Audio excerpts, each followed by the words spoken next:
اعوذ باللہ من الشیطان الرجیم بسم اللہ الرحمن الرحیم قال امیر المومنین علی بن ابی طالب علیہ السلام العلم وراثۃ کریمہ والآداب حلل مجددہ والفکر مرۃ صافیہ۔ مومنین کرام، ہماری گفتگو مولا کائنات کے کلمات کثار میں چل رہی تھی۔ مولا کی جو نہج البلاغہ میں حکمتیں ہیں، ان نورانی حکمتوں میں سے 5ویں حکمت پر ہم پہنچے تھے،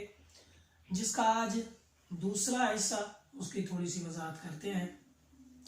مولا کائنات اس 5ویں حکمت میں ارشاد فرما رہے ہیں العلم وراثۃ کریمہ، کہ علم ایک بہترین میراث ہے۔ اس جملے کی ہم گزشتہ والی ویڈیو میں وضاحت کر چکے ہیں۔ آج مولا کائنات کی 5ویں حکمت کا دوسرا جملہ، جس میں امیر کائنات ارشاد فرما رہے ہیں الآداب حلل مجددہ، کہ آداب ایک نئے لباس کی طرح ہوتے ہیں، یا آداب کو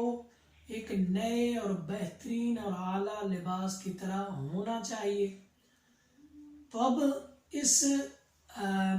جملے میں امیر کائنات انسان کے آداب کو ایک نئے لباس کے ساتھ تشبیہ دے رہے ہیں،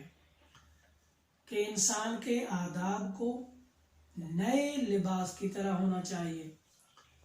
اب علماء کرام نے، مفسرین نے یہاں پر اس آداب سے مراد یہ لیا ہے کہ انسان کا کردار، انسان کی اندرونی صفات۔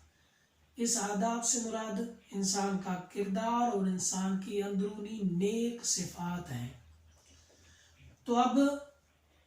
یہ دیکھنا ہے کہ جس طرح انسان کے بدن پر جب انسان نیا لباس پہنتا ہے اور معاشرے میں جاتا ہے، لوگوں کے ساتھ اس کا اٹھنا بیٹھنا ہوتا ہے، تو دیکھیں انسان اس نئے لباس سے پہچانا جاتا ہے۔ یعنی وہ نیا لباس جو انسان کے بدن پر ہے، بہترین اعلیٰ لباس، جب انسان بدن پر، ظاہری بدن پر پہن کر لوگوں کے ساتھ اٹھتا بیٹھتا ہے، معاشرے میں جب جاتا ہے،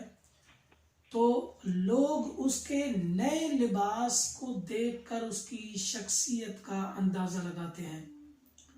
جب بھی انسان بہترین اور اعلیٰ نیا لباس پہن کر لوگوں میں جائے، تو یہ نیا لباس اس کی شخصیت کی عکاسی کرتا ہے، اس کی شخصیت کو ظاہر کرتا ہے لوگوں میں۔ تو اب امیر کائنات آداب کو، انسان کے کردار کو، انسان کی اندرونی صفات کو بھی نئے لباس کی طرح دیکھنا چاہتے ہیں، کہ یعنی جس طرح انسان اگر نیا لباس بدن پر پہن کر باہر جاتا ہے تو اس سے اس کی شخصیت واضح اور ظاہر ہوتی ہے، اسی طرح انسان کے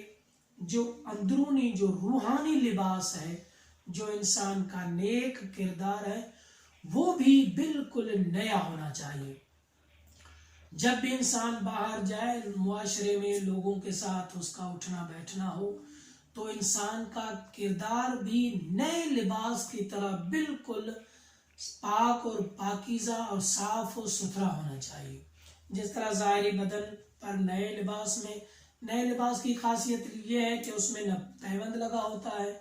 نہ اس میں نقص ہوتا ہے، نہ اس میں کوئی داغ دھبا ہوتا ہے۔ تو انسان کے روحانی کردار پر، انسان کی جو روحانی اور باطنی صفات ہیں، ان پر بھی کوئی داغ دھبا نہیں ہونا چاہیے، کوئی نقص و عیب نہیں ہونا چاہیے، کوئی پیوند لگا ہوا نہیں ہونا چاہیے۔ تو اس جملے سے ہم یہی سمجھ رہے ہیں کہ امیر کائنات یہ فرمانا چاہ رہے ہیں کہ آپ کے اندرونی صفات، چاہے وہ دیانتداری کی صفت ہو، چاہے وہ ایمانداری کی صفت ہو، چاہے وہ صداقت کی صفت ہو، چاہے وہ شجاعت کی صفت ہو، چاہے وہ سخاوت کی صفت ہو،